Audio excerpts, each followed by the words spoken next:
흰 여우와 청자 필통. 때는 바야흐로 늦가을, 온 산이 붉고 노란 잎으로 제 몸을 마지막으로 불살을 때였습니다. 가세가 기운 지 오래인 남쪽 고을의 선비. 김민재는 오직 글공부에만 매달려온 24해의 세월을 등짐과 함께 짊어지고 한양으로 향하는 길이었습니다. 해진 갓 아래로 드러난 얼굴은 오랜 굶주림으로 창백했으나 그 두 눈만은 다가올 과거 시험에 대한 열망으로 형형하게 빛나고 있었지요. 나뭇잎 부서지는 소리마저 외로움을 더하는 첩첩산중. 민재는 마른 입술을 혀로 축이며 혼잣말처럼 중얼거렸습니다. 이 고개만 넘으면 주막이 나온다 하였는데 험로라는 것이 걸어도 끝이 없구나. 그의 목소리는 텅 빈 산골짜기에서 공허한 메아리가 되어 흩어졌습니다. 가진 것이라곤 분 몇 자루와 종이, 그리고 아버님의 유품인 청자 필통 하나가 전부였습니다. 바로 그때 어디선가 들려오는 가냘픈 짐승의 울음소리가 그의 발걸음을 붙잡았습니다. 바람결을 타고 실려오는 소리는 분명 끔찍한 고통 속에서 터져나오는 비명이었습니다. 민재는 차마 외면하지 못하고 소리가 들려오는 덤불 속으로 다가갔고 그곳에서 눈처럼 새하얀 털을 가진 여우 한 마리가 차가운 쇠덫에 앞발이 끼인 채 피를 흘리고 있는 것을 보고 숨을 멈추었습니다. 그 모습이 어찌나 처연하고 아름답던지 민재는 순간 자신이 짐승을 보고 있다는 사실조차 잊을 정도였습니다. 민재가 손을 뻗으려던 찰나 그의 등 뒤에서 굵고 거친 목소리가 들려왔습니다. 내 밥줄에 손대지 마시오. 선비 양반. 사냥꾼은 사나운 눈으로 그를 쏘아보고 있었습니다. 민재는 허리를 숙이며 간청했습니다. 이보시오, 사냥꾼. 이 짐승이 몹시 고통스러워하는 듯하니 부디 놓아주시면 아니 되겠소? 사냥꾼은 코웃음을 쳤습니다. 저놈은 올겨울 내 식솔들을 먹여 살릴 귀한 모피란 말이요. 글 나부랭이나 읽어서는 모를 테지. 민재는 자신의 등짐을 풀고 소중히 간직해온 청자 필통을 꺼냈습니다. 푸른빛이 감도는 청자의 대나무 무늬가 조각된 귀한 유물이었습니다. 돈은 없으나 이 필통이 있어. 선비에게는 목숨과도 같은 것이니 필시장에 내다 팔면 적지 않은 값을 받을 수 있을 것이요. 이것으로 저 여우의 목숨을 사겠소. 사냥꾼은 의외라는 듯 필통을 받아들고 만족스러운 듯 고개를 끄덕였습니다. 좋소. 그 필통을 받고 저놈을 당신에게 넘기지. 민재는 여우에게 달려가 조심스럽게 덫을 벌려 상처 입은 앞발을 빼내 주었습니다. 여우는 풀려난 순간에도 도망가지 않고 까만 눈동자로 민재의 얼굴을 한참이나 올려다보았습니다. 민재는 자신의 옷자락을 찢어 상처를 감싸 주었고 여우는 절뚝이며 숲으로 사라지기 전 마치 무언가를 단단히 약속하는 듯 민재를 돌아보았답니다. 운명의 서막. 빈 등짐을 다시 짊어진 그의 발걸음은 허전했지만 짐승의 목숨 하나를 구했다는 기묘한 안도감이 들었습니다. 그때 하늘이 갑자기 낯빛을 바꾸기 시작했습니다. 잿빛 구름이 하늘을 집어삼키더니 이내 지독한 눈보라가 흩날리기 시작했습니다. 불과 11월에 이리 지독한 눈이라니. 민재는 방향 감각을 완전히 잃고 산중에서 길을 헤맸습니다. 체력은 급격히 떨어지고 의식이 점차 흐려져 가던 바로 그때 그의 희미해진 시야 속으로 작은 불빛 하나가 아른거렸습니다. 그는 마지막 힘을 쥐어짜 불빛을 향해 걸어갔고 작은 초가 문에 몸을 기대며 간신히 목소리를 냈습니다. 문이 열리고 옥처럼 하얀 얼굴에 까만 눈동자가 유난히 깊어 보이는 여인이 그를 부축하며 안으로 이끌었습니다. 그녀의 목소리는 산사의 풍경 소리처럼 맑고 청아했습니다. 수아라 소개한 여인은 그를 아랫목에 눕히고 따뜻한 숙수를 먹였습니다. 하마터면 이 산중에서 객사할 뻔했소. 여인의 도움이 아니었다면 민재는 감사 인사를 전했고 수아는 자신을 약초를 캐며 홀로 지내는 이라 소개했습니다. 민재는 그녀의 깊고 슬픈 눈동자가 이상하게도 낮에 보았던 흰 여우의 눈빛을 떠올리게 하는 것을 느꼈습니다. 기이한 인연이로구나. 그는 따뜻한 온기 속에서 깊은 잠에 빠져들었습니다. 산중의 연정. 닷새가 꿈결처럼 흘렀습니다. 지독했던 눈보라는 멎었고 민재는 수아의 극진한 보살핌 속에서 빠르게 기력을 회복했습니다. 수아는 매일 정성껏 죽을 끓여주고 약초물을 달여주었습니다. 민재는 난생 처음 느껴보는 깊은 평안함에 젖어들었습니다. 그는 대부분의 시간을 수아와 함께 보내며 자신이 읽었던 이야기를 들려주었습니다. 민재가 바보 온달 이야기를 들려주자 수아는 약초를 짓던 손을 멈추고 물었습니다. 날이 그런데 온달은 정말로 바보였을까요? 어쩌면 세상 사람들이 알아보지 못했을 뿐 그 안에는 본디 용맹한 장군의 기계가 숨쉬고 있었던 것은 아닐까요? 그녀의 말에 민재는 자신이 늘 글자에만 얽매여 이야기의 표면만을 보아왔음을 깨닫고 충격을 받았습니다. 수아의 말이 옳소. 내가 생각이 짧았구려. 수아와 이야기를 나누다 보면 내가 그동안 책으로만 배운 세상이 얼마나 좁았는지 깨닫게 되오. 민재의 솔직한 고백에 수아의 하얀 뺨이 복숭아빛으로 물들었습니다. 서로를 향한 대화가 깊어질수록 두 사람의 마음속에는 풋풋한 연정이 조용히 싹트고 있었습니다. 민재는 글 공부밖에 모르던 자신의 삭막한 마음에 수아라는 따스한 햇살이 스며드는 것을 느꼈습니다. 밤이 깊어지면 두 사람은 화로가에 마주 앉아 말없이 불꽃을 바라보았고 민재는 이 여인과 평생을 함께할 수 있다면 출세도 명예도 모두 버릴 수 있으리라는 생각에 스스로 놀라곤 했습니다. 생명을 건 맹세. 떠나야 할 날이 마침내 다가왔습니다. 수아는 이별의 아쉬움이 짙게 배어있는 눈빛으로 민재를 바라보았습니다. 민재는 수아의 차가운 손을 조심스럽게 감싸 쥐었습니다. 수아, 나는 당신 없이는 한양으로 가고 싶지 않소. 당신과 함께하는 이 초가에서의 삶이 내가 그토록 꿈꾸던 입신양명보다 더 값지다는 것을 깨달았소. 수아는 큰 뜻을 포기해서는 안 된다며 고개를 저었지만 민재는 단호했습니다. 그렇다면 나와 함께 가주시오. 내가 반드시 과거에 급제하여 당신을 세상에서 가장 귀한 부인으로 만들어 주겠소. 내 곁에 있어 주시오. 민재의 간절한 청원에 수아의 눈동자가 세차게 흔들렸습니다. 그녀는 잠시 망설이다 마침내 결심한 듯 입을 열었습니다. 나리의 마음은 감사하지만 저는 세상 사람들과는 어울려 살 수 없는 운명을 타고났습니다. 민재는 그녀의 과거가 어떻든 상관하지 않겠다고 말했습니다. 그러자 수아는 떨리는 목소리로 다시 물었습니다.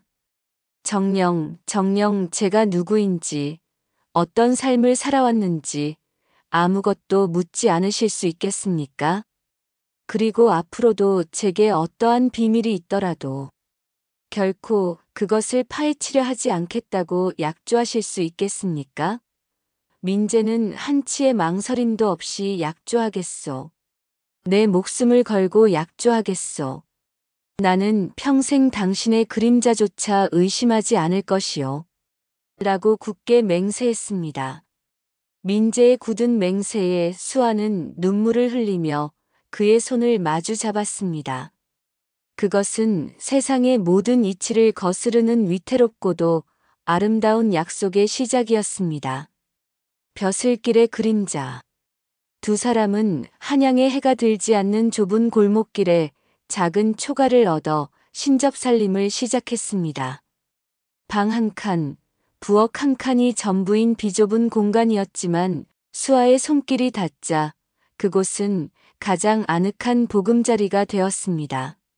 수아는 삭바느질로 푼돈을 벌고 밤늦도록 글공부에 매진하는 민재를 위해 등잔불을 밝히며 지친 어깨를 주물러 주었습니다. 민재는 자신 때문에 수아가 고생하는 것에 미안해했지만 수아는 나리와 함께 아침에 눈을 뜨고 나리를 위해 저녁을 짓는 이 삶이 저에게는 세상 가장 큰 행복이라며 그를 다독였습니다. 그녀의 말 한마디 한마디는 지친 민재의 마음에 스며드는 따스한 약과 같았습니다. 그렇게 가난하지만 행복한 날들이 흘러가던 어느 날 나라의 권세를 쥔 이조 판서대감이 원인 모를 병으로 쓰러졌다는 큰 소문이 도성 안에 파다했습니다. 밤마다 검은 그림자가 나타나 목을 조르는 꿈을 꾸고 온몸에 살이 마르며 검게 변해가는 증세였습니다. 민재가 이 소식을 무심코 수아에게 전하자 수아의 표정이 미세하게 굳어졌습니다. 그녀는 조심스럽게 물었습니다. 나리, 혹 만약에 말입니다. 제가 그 병을 고칠 방도를 안다고 하면 믿으시겠습니까? 수아는 어릴 적 깊은 산속 노인께 들은 세상의 모든 독을 풀고 죽어가는 생명도 되살리는 전설의 영약이 어디에 피어나는지 알고 있다고 했습니다. 민재는 혼란스러웠지만 수아의 눈빛 속에서 느껴지는 강한 확신과 가난 속에서 희망이 꺼져가던 절박함에 마음이 흔들렸습니다. 그는 내일 아침 내가 이조 판서대감을 찾아가 보겠소라고 결심했습니다. 장원급제와 악소문. 다음 날 아침 민재는 이조 판서대감의 으리으리한 저택문 앞에서 몇 번이고 망설였습니다. 온갖 두려움이 발목을 붙잡았지만 그는 수아의 맑고 단단한 눈빛을 떠올리며 용기를 냈습니다. 남루한 행색 때문에 관노에게 문전박대당했지만 민재는 만약 내 말이 참이라면 자네는 지금 대감의 목숨을 구할 수 있는 마지막 기회를 내쫓는 셈이라며 기세 있게 맞섰습니다. 결국 그는 병상에 누워있는 대감을 아련했고 수아에게 들은 대로 전설의 영약을 아뢰며 사흘의 시간을 달라고 간청했습니다. 대감은 만약 내 병을 고쳐준다면 내 소원을 하나 들어주겠다. 허나 내게 거짓을 고한 것이라면 내 놈의 목숨으로 그 값을 치러야 할 것이다라며 무거운 약속을 걸었습니다. 그날 밤 둥근 달이 뜨자 수아는 민재에게 제가 돌아올 때까지 부디 마음을 굳게 지키고 기다려 주십시오.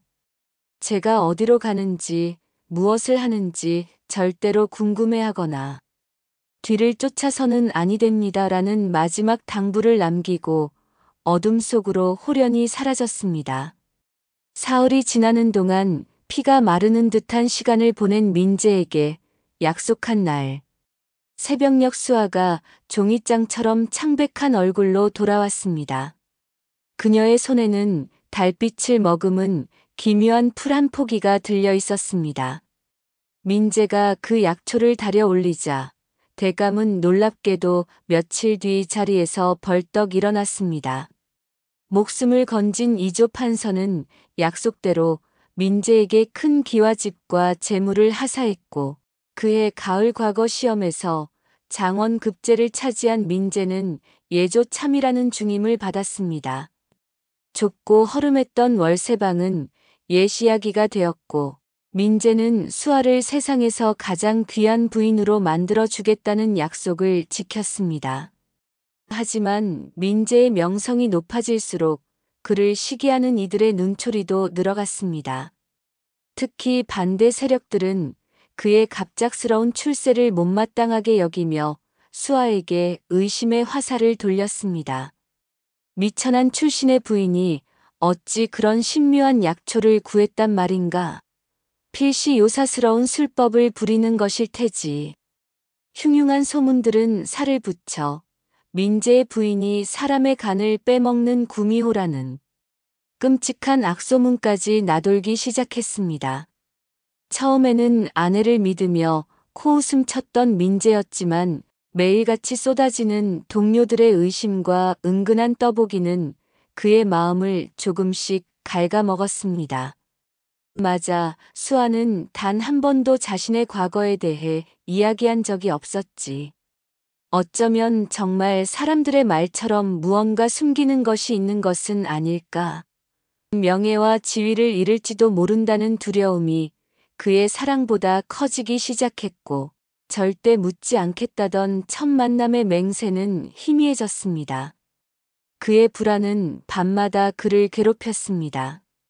꿈속에서 수아는 9개의 꼬리를 가진 여우로 변해 그를 비웃었습니다. 깨어진 약속과 영원한 후회. 그러던 어느 날, 달이 유난히 밝은 밤이었습니다. 민재는 또다시 악몽을 꾸고 식은땀을 흘리며 잠에서 깨어났는데 곁을 보니 수아의 자리가 비어 있었습니다. 이 깊은 밤에 어디를 갔단 말인가? 약초를 구할 때도 이렇게 달이 밝은 밤이었지. 불길한 예감에 사로잡힌 그는 절대로 엿보아서는 아니 된다는 수아의 간절한 약속을 깨고 소리 없이 아내의 행방을 쫓았습니다. 그는 조심스럽게 발소리를 죽여 후원으로 향했고 그곳에서 평생 잊지 못할 광경을 목격하고야 말았습니다. 달빛이 쏟아지는 커다란 은행나무 아래 수아가 새하얀 소복 차림으로 서 있었습니다. 그리고 그녀의 등 뒤로 9개의 새하얀 꼬리가 풍성한 부채처럼 펼쳐져 달빛을 받아 은은하게 빛나고 있었습니다.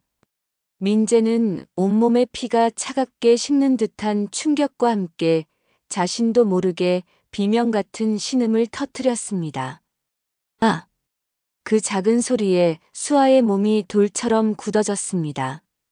그녀는 천천히 고개를 돌려 민재를 바라보았고 까맣고 깊은 눈동자에는 이슬처럼 맑은 눈물이 가득 고여 있었습니다.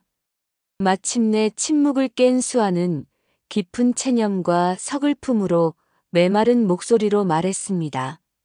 결국 보고야 마셨군요, 나리. 그래요.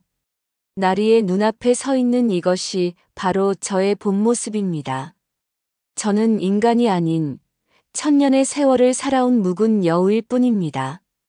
제가 바로 나리께서 덫에서 구해주셨던 그 하얀 여우입니다.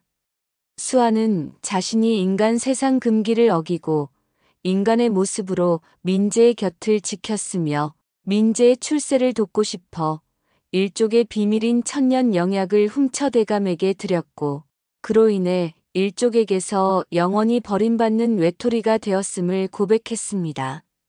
자신을 위해 모든 것을 버린 수아의 사랑 앞에 한낱 의심과 명예에 대한 두려움 때문에 맹세를 깨버린 자신의 모습이 민재는 한없이 초라하고 부끄러웠습니다. 그는 어린아이처럼 울며 수아의 옷자락을 붙잡고 매달렸습니다. 미안하오 수아. 내가 어리석었소. 벼슬도 명예도 다 버리겠소. 제발 내 곁에 있어 주시오. 그러나 수아는 조용히 그의 손을 떼어내며 자리에서 일어섰습니다. 그녀의 얼굴에는 더 이상 아무런 감정도 남아있지 않은 듯 텅 비어 보였습니다. 나리를 원망하지 않습니다. 어쩌면 이것이 인간과 요물의 사랑이 맞을 수밖에 없는 정해진 끝일지도 모르지요. 금기는 깨어졌고 우리의 인연도 여기까지인 듯합니다. 그녀의 몸은 서서히 투명해지더니 한 줌의 달빛 가루가 되어 밤하늘로 흩어졌습니다. 민재가 손을 뻗었지만 그의 손에 잡힌 것은 차가운 밤 공기뿐이었습니다. 그는 비로소 자신이 그토록 원했던 부와 명예가 사실은 가장 소중한 것을 앗아간 허망한 신기루에 불과했다는 것을 깨달았습니다. 모든 것을 잃고 나서야 진정한 사랑의 의미를 깨달은 어리석은 사내는 그렇게 텅 빈 기와집에 홀로 남아 끝없는 후회의 눈물을 흘릴 뿐이었답니다.